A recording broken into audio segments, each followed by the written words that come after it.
Hello everyone. In the previous video, we learned about the different data types that are most commonly used in structured query language. In this particular video, we get to learn about different types of constraints that are used in structured query language. Firstly, what are the constraints? These are the rules that are given to the column. We'll get to understand the exact meaning of this particular definition in next few minutes of the video. What are different types of constraints in structured query language? We do have 5 different types of constraints in structured query language. First is unique constraint.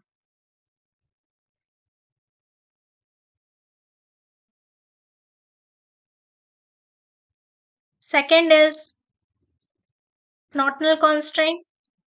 Third is check constraint. Fourth is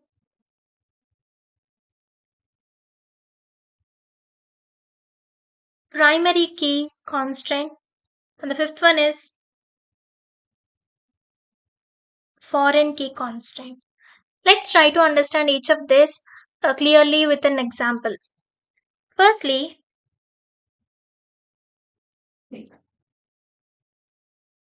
unique constraint. What is unique constraint?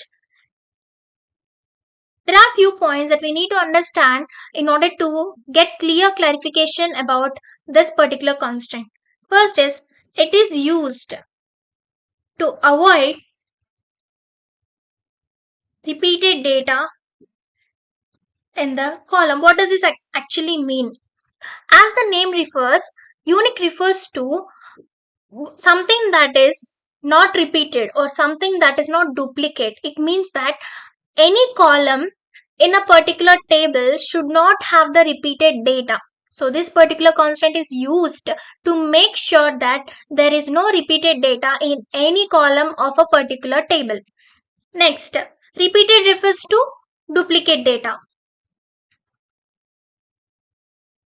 Repeated data means data that is repeated more than once refers to the repeated data. Let's try to understand this with an example. So here is a column student ID from a student table.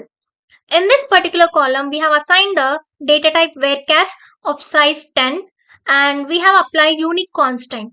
So as the definition of unique refers to, there is no data or value that is repeated in this particular column. If you observe, it is 20BQ10, 20BQ11, 20BQ12, 20BQ13, 20BQ14. But if we observe, there is no data that is repeated. So here the constant is satisfied in this particular column. Next, we'll get to learn about not null constraint. What does this actually mean? As per the definition, it is a constraint that avoids null value or data in a column. What does this mean? It means that not null. What does this mean? Not null refers to there is no null value. It means there is no blank or empty value in a particular column of a table. It is a constant that avoids null value or data in a column. This constant makes sure that there is no null value in a column of the table. Let us try to understand this much better with an example. Here, if you observe, this is an employee table consisting of employee number and employee name. Here we have assigned varchar 2 of size 10 and here varchar 2 of size 10 and we have applied not null constant to both of the columns. And if you observe, in this particular column, we have applied not null constant and it is satisfying the condition because there is no row or record of the column which is empty or blank. But here if you observe in this particular column, there is an empty record for 1003 ID, employee number. We do have ename blank as empty. So it means that here the not null constraint is not applied. So here this column, this particular column of e name is not satisfying the not null constraint application. So this is about not null constraint. And next is check constraint. What is meant by check constraint? It is a constraint used for extra validation. Used to extra validation. So it is a constraint used for extra validation. What does this actually mean? Well, extra validation means double checking a particular value or double checking a particular record of a column. It means, um, let's try to understand with an example. Here, let's consider this column of a particular mobile number table. So the SIM is Idea SIM and number size 10, since the digits of a phone number must be 10. So here we are applying, this is the syntax. The syntax of check constant is check length of some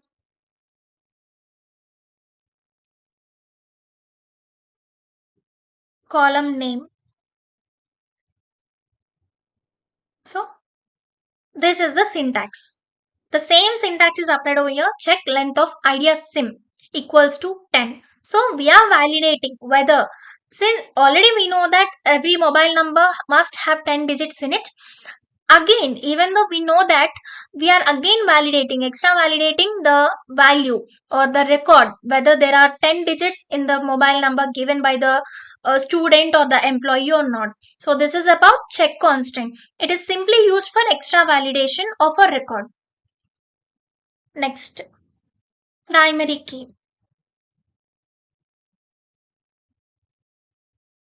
So there are, it's very important constraint in structured query language. Primary key and foreign key are the two most important constraints that we need to know much better to understand the further concepts of structured query language.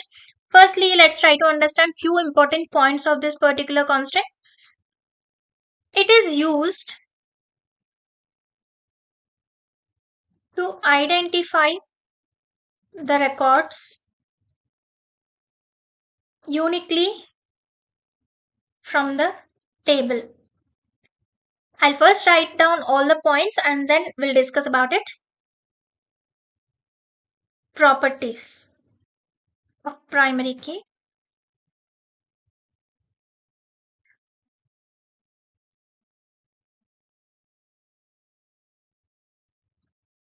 In a table, only one primary key should be there.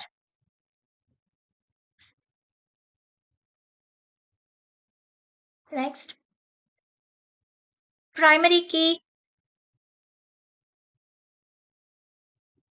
will not accept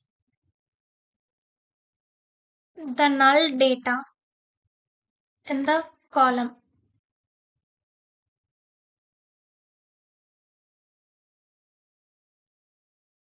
Next, primary key will not accept repeated data in a column.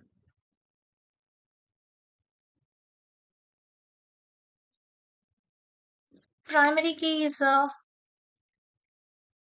combination of unique constraint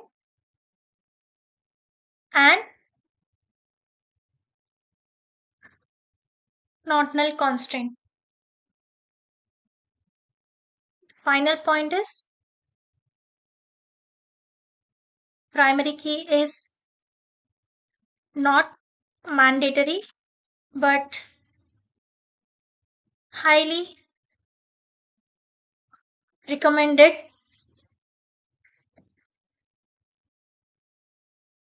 by other database developers.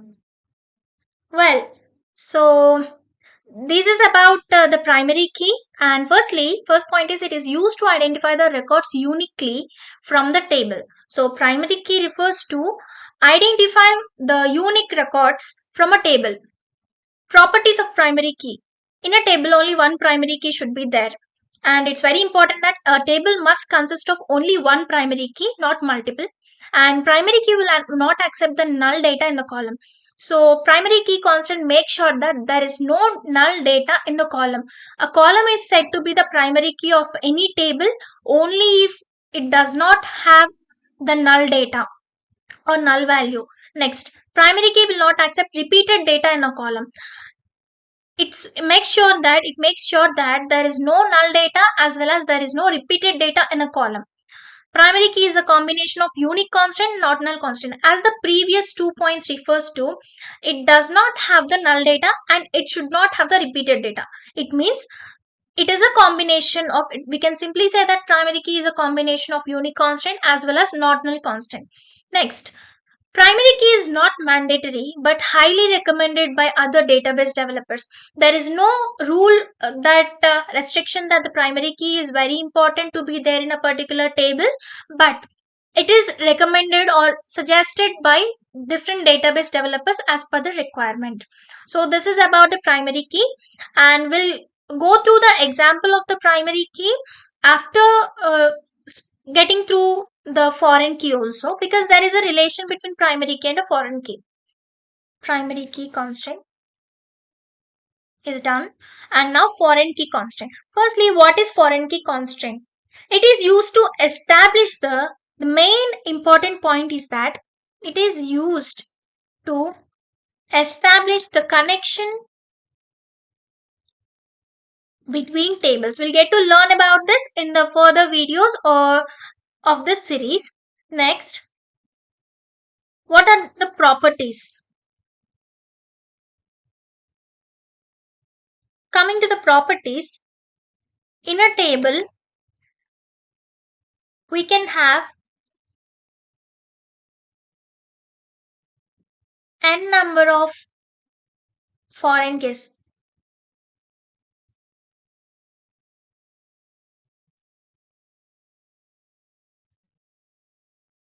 Next,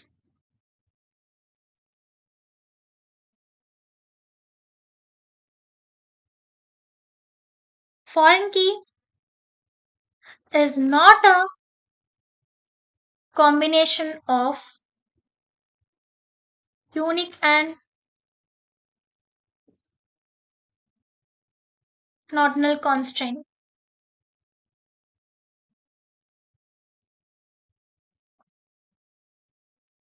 It will accept null data.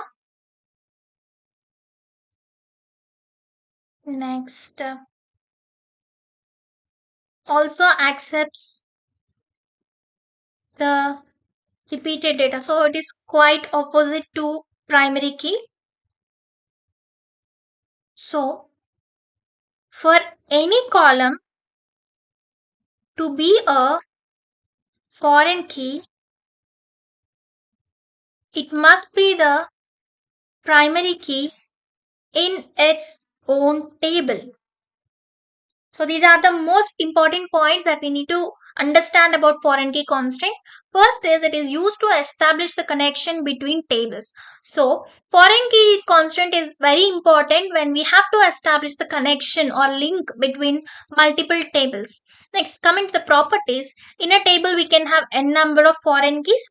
Unlike primary key, foreign keys can be multiple in any table, and foreign key is not a combination of unique and not null constant. It is completely opposite to primary key. While primary key is combination of unique and not null constant, coming to the foreign key, it is not a combination of unique and not null constant. This leads to points 3 and 4, which means that it accepts null data and it accepts the repeated data. And finally, for any column to be a foreign key, it must be the primary key in its own table. What does this mean? Let's try to understand these two constants much better with an example. So here is an example. Now here we have employee table and department table, two different tables. And if we observe the columns, employee number, e-name, department number, and employee phone number. And department table consists of three columns: department number, department name, and location. Firstly, let's study this employee table. Here we have assigned the varchar data type of size 6, and we have applied unique and not null constants. And next, ename varchar size of 10, and we have applied just not null constant. And because names can be repetitive, but employee number cannot be repeated.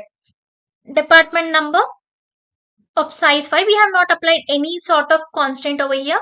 And employee phone number, which is unique and not null, since it's very important that two employees cannot have the same mobile number, so we have applied unique constant and also not null constant. Now, among these four different columns of this particular table, we need to pick up a primary key from these four columns. Now, if we revise the points of primary key, it is a combination of unique and not null constants, right? Now, in these four columns, we have two columns that are satisfying the condition. One is unique, one is employee number, and employee phone number. So these two columns are unique as well as not null. But among the primary key properties also says us that there should only be one primary key in any table. So how can we pick the column which is primary key in this particular table? We do have two different columns which are unique in data and not null. Then how can we pick the column? Then for that, the very important thing that we need to understand is, if we have just let's uh, try to understand this with a simple example. If we for example, in a college, if we have the phone number of a student, can we pick the details of the particular student from the office? No, it's not possible. If we just go to the office room and give them the phone number of a student, or if you just go to an office company and give the employee phone number, then can we get the details of the particular employee? It's very hard to get the details. While besides that, if we give the employee number in the office to the receptionist, can she give us the details? Yes, of course she will. If we give the employee ID or employee number to the particular person, officer, then they will give us the details. He or she, they'll give us his phone number, mobile number, uh, or department number, department name, his name, etc. So with phone number we cannot collect much details, while coming to with employee number we can collect the details, entire details of that particular employee in the office. So we need to consider employee number as the primary key in this particular table. Now coming to department table, here we have department number which is repetitive as the previous table, and department name and location. Now we need to establish a connection between these two tables. How we will establish? In the foreign key. Now, in this particular table, what is the primary key? Now, if you observe, we have applied not null constant over here, and here also not null. And but if we observe, we can edit this for example.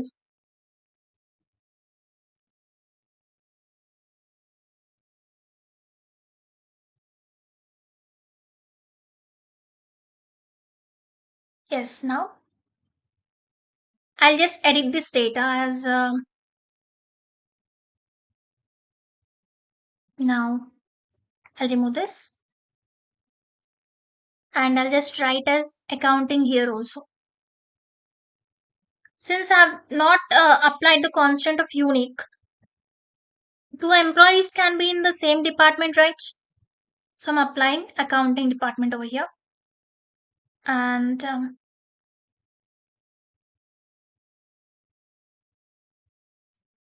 I'm changing Goa to Pune.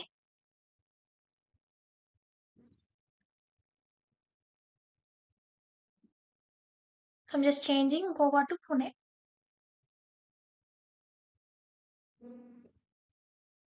I'll just write as Pune over here.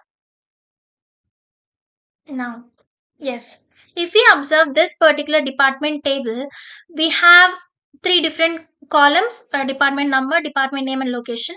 And here, the first column is satisfying unique and not null constraints, rest what we say conditions, that is it is unique and it is not null. So department number is considered to be the primary key of this particular table. Now here the primary key is, now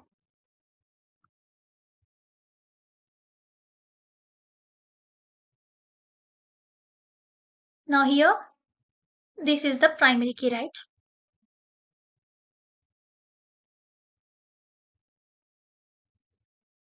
Of this table, and here the primary key is this.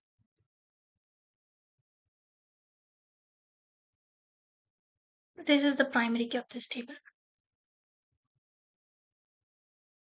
And for now, we do have primary key of both the tables, and I have to establish a connection between these two tables. How can I do that? Now, we have learned that for any key to be the foreign key, now foreign key is something that is used to establish the connection between two different tables, right?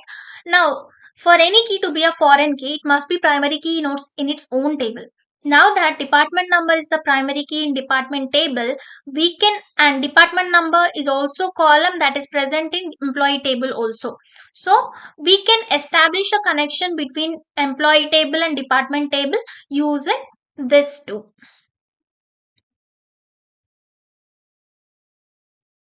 Using department number and department number. Using these two, we can establish the connection. This is all about the primary key and foreign key constraints.